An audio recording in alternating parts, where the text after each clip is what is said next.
Hello there my RPG lovers and welcome to another video. Sacred is a pretty unique and kinda underrated series. Get lost, scum! The first two games in this series brought something slightly different to the table when it comes to top-down action RPGs. I'm a huge fan of the second game and actually did a video about it not so long ago. Sacred 2 had a massive open world which was fun to explore, a very good mount system with many different horses, great character progression and skill customization, and a very goofy story with a decent sense of humor.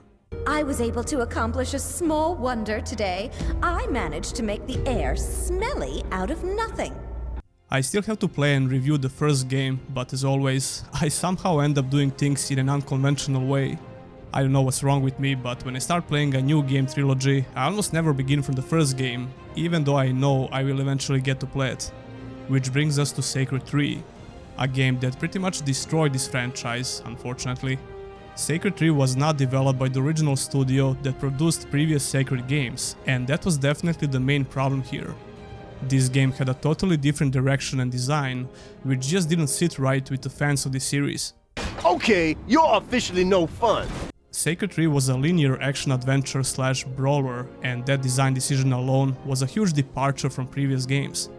A couple of days before I started writing the script, I finally decided to sit down and play Sacred 3 from the beginning to the very end. I think the biggest problem with this game is that you could slap any random name to it, and nobody would be able to make a connection with previous Sacred games. Does that mean the game itself was good or bad? Well, let's find out, shall we? Are they climbing up the wall of that building? Climb up my wall and something. When it comes to the visuals, the game aged like fine wine, and anyone with a working pair of eyes will probably think the same. Well, on PC at least. I remember that the console ports were not that good looking and they had some pretty bad performance issues. If you're playing this game on an average PC nowadays, you shouldn't have any problems to run it properly on 4K, high detail settings and locked 60 FPS. I don't remember this game looking so good, and I was pleasantly surprised with the visual variety in the game. Each level has a distinct look to it, with crispy high textures and a very pleasant color palette. The presentation itself is pretty impressive for a top-down action RPG from 2014. All of the scripted scenes look very good, and they are filled with detail. The game likes to pan the camera to the side from time to time, where you can see further in the distance of this quote-unquote game world. I mean, sure, these are just scripted scenes and there is no actual game world to explore, the levels are linear as they can be, but nevertheless we have to give props to these talented art designers. When children believe in myths their mothers told them, a poor village pays the price, unless they turn back. Never! Come on, activate the shrine. Let's see if we can make Zane sweat for a change. Unfortunately, we can't say the same for the people who worked on the story and dialogue, but we'll get to that. I think the colors in this game are very pleasant for the eyes in general. I like the enemy design as well. The majority of bosses you're going to fight look pretty good, while others look uninspired and pretty generic. The playable characters are a hit and miss when it comes to visual design, if you ask me. I mean, we could say the same for the previous game as well, but I think that game did a slightly better job with the character design. What I found really impressive, I don't believe I saw a single low-resolution texture on these assets. Well, apart from the distant terrain, when the camera pans to the side, but that's just a nitpick. The lighting is not that dynamic, and it's not a huge part of how this game looks. Except a couple of levels where the game becomes a bit darker, but for the most part, most levels are very bright. To conclude our discussion about the visuals, here is a short little montage to show you what I mean when I said that this game has a great visual variety.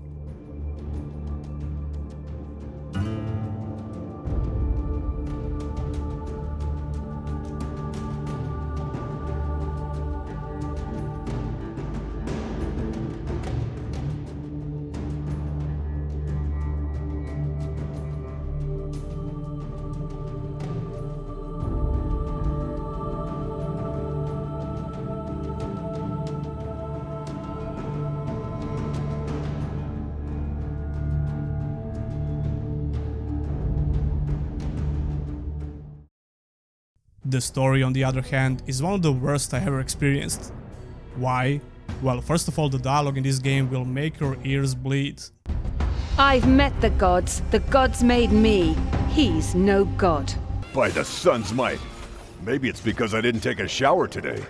Trust me on this, because I don't say it lightly, it's literally one of the worst, if not the worst dialogue I ever experienced in a game.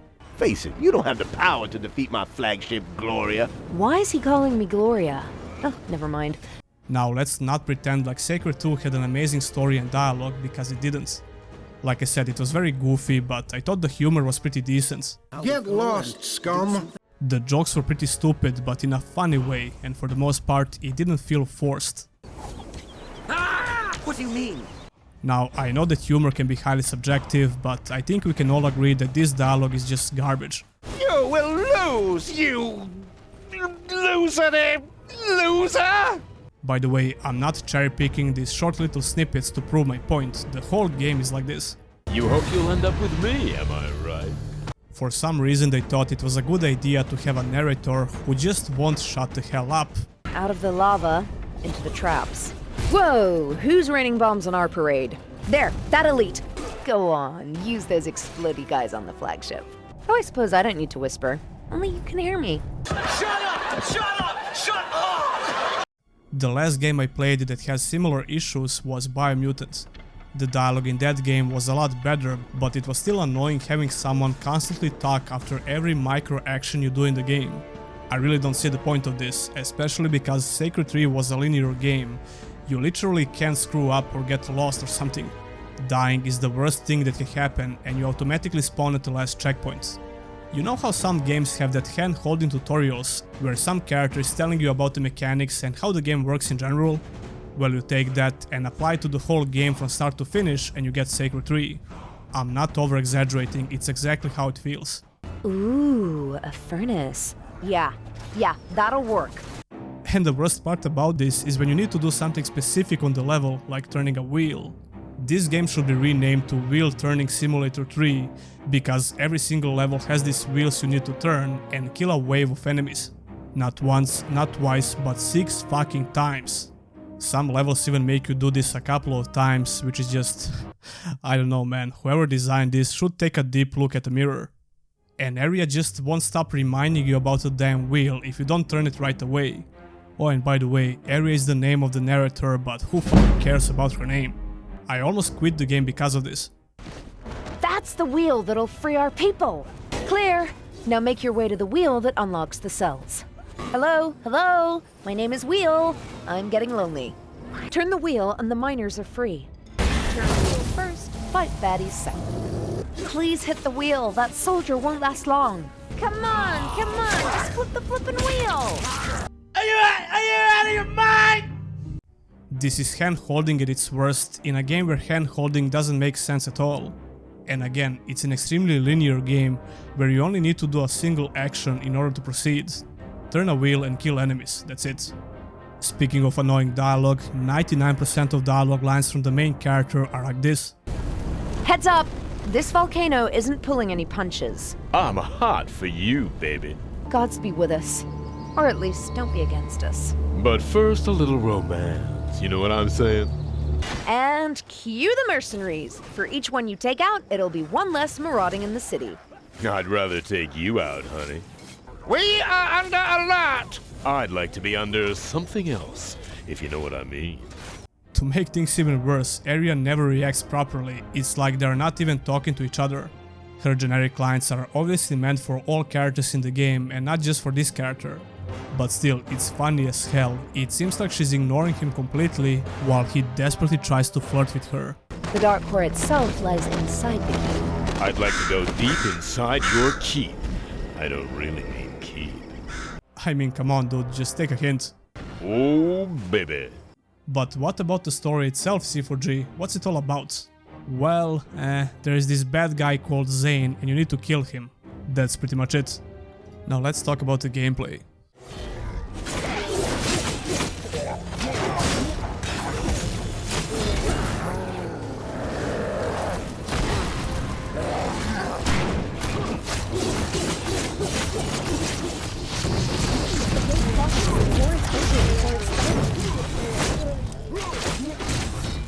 I can tell you straight away, it's way more fun than I expected. First of all, let's get one thing straight. The gameplay in Sacred 3 is far cry from everything which previous Sacred games established. It's nowhere near customizable or open-ended, but that doesn't mean it's bad. On the contrary, it's actually pretty good for action-adventure standards. That's exactly how I would describe the game. It's a very linear action-adventure with decent combat mechanics and some light RPG elements. But let's go a bit deeper than that. The controls are very snappy, which is extremely important for any action combat system which requires a bit of precision.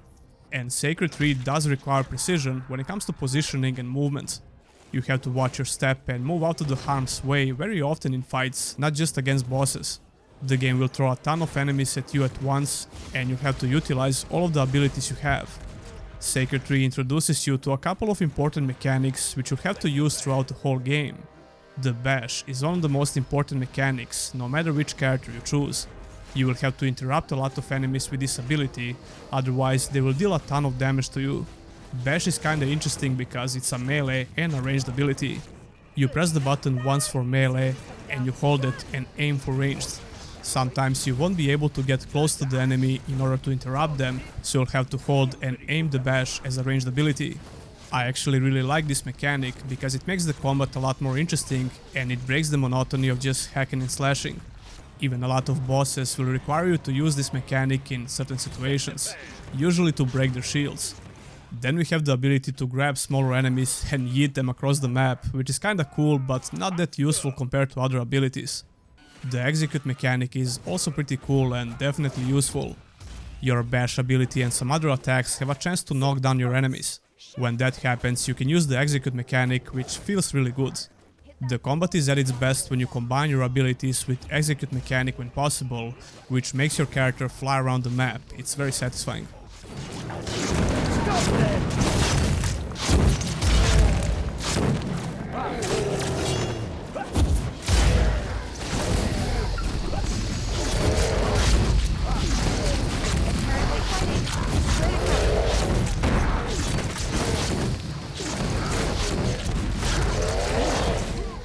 What's not so satisfying is the restrain mechanic, which is just confusing to me. You get to use this ability against stronger enemies, and I'm not sure what are the conditions for triggering it. Probably by not taking damage and dealing a lot of damage to the enemy, I'm not sure. It's just a mindless button mash which does some heavy damage, but it locks your character in place.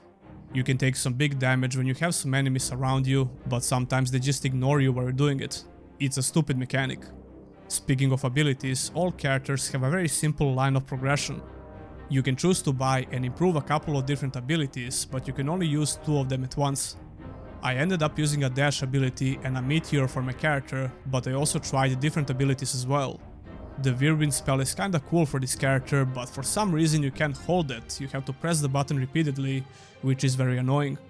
Dash ability feels amazing, especially when you start throwing enemies like you're a damn bowling ball. It's very satisfying.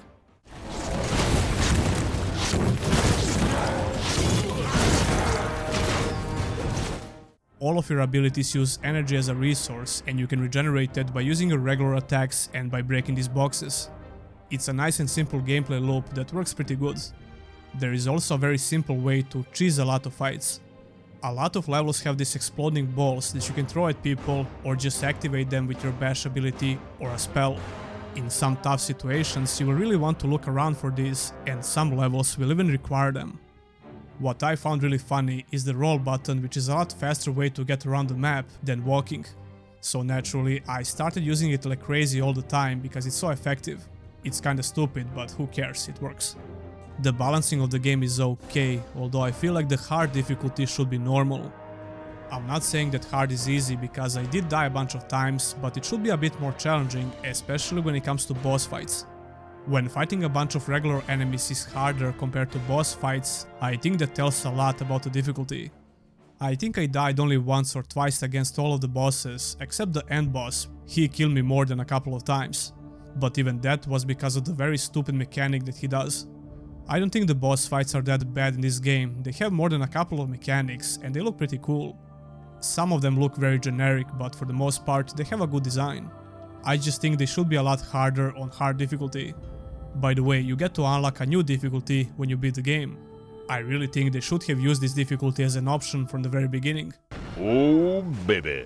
When it comes to levels, they really overuse these pointless sections where you have to avoid the circles on the ground. For some stupid reason, something is always falling from the sky. It's not a big deal, but it can be annoying. Like I said before, the presentation is very good, so it usually looks cool, but gameplay wise it's like whatever. And let's not forget all the wheels you have to turn in pretty much all levels. Putting the annoying dialogue aside, it's a very artificial way of prolonging the game's length. I mean, 6 waves of enemies every time you have to turn wheels. Come on.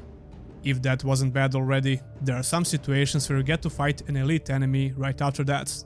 That wouldn't be so annoying if the checkpoint was not right before you have to fight those waves of enemies. Once again, it's a cheap way of making the game longer than it should be. The combat is the only redeeming factor here. It's fun to kill enemies, so I can forgive this stupid level design. Speaking of level design, the way you progress through different levels is by opening this map. Every one of these maps has a recommended character level. If your character level is lower than recommended, you'll definitely going to have some problems going to the next level. That's why the game has these filler levels, which are usually just waves of enemies. They only serve to kill more enemies, so you can get to the next level. It's a pretty stupid design. Although I only had to do this a couple of times throughout the whole campaign, so it's not a huge deal, you can just skip them. Another very annoying thing about the game in general is how the checkpoints work. If you want to exit the game, you have to repeat the whole level, you can't just continue at the last checkpoint.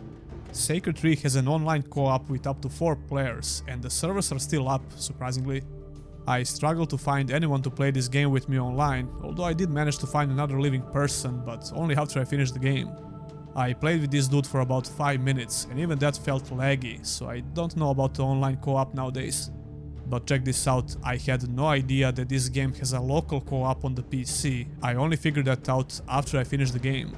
So as always, I forced my girlfriend to play with me in the co-op, and it's a lot of fun actually. She enjoyed the game quite a bit, and we're probably going to play a lot more.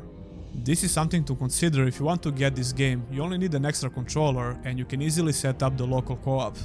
However, I hate the fact that the guest player can't save the progress, which is a bit stupid, but whatever, it doesn't make a huge difference in this game. The level of the guest character will always be the same like the host, so it's not a huge deal. Sacred 3 streamlined the loot and customization a lot, and it's basically nothing like previous games. You don't get to loot new weapons or armor sets like in Sacred 2, but you will unlock a couple of items for your character as you play the game. It's a very linear progression though. A couple of weapons I got had different stats and you can level them up as well as your skills, but I never felt like this is actually doing anything. The character progression and the combat is exactly the same from the beginning to the very end. The progression system is pretty poor or non-existent basically. So Sacred 3 feels more like a brawler than a Diablo-like RPG, it's very streamlined. And again, there is nothing wrong with that, and I truly believe this game would be received a lot better if it had a different name. That doesn't change the fact that it basically ruined a very good franchise by going in a totally different direction with the game design. It took me around 10 hours to beat the game by myself on hard, and I'll probably do it again in co-op now with my girlfriend. Do I recommend this game? Actually yeah, if you don't hold a grudge because of the previous Sacred games. I always try to put myself in the most objective position when I'm reviewing games. Sacred 3 is a horrible Sacred game, but if you don't care about that, you can have at least 10 or a lot more hours of fun. I highly recommend playing it in co-op with someone if you can, if you decide to buy it. If you decide to get the game on GOG, you can use my GOG link in the description.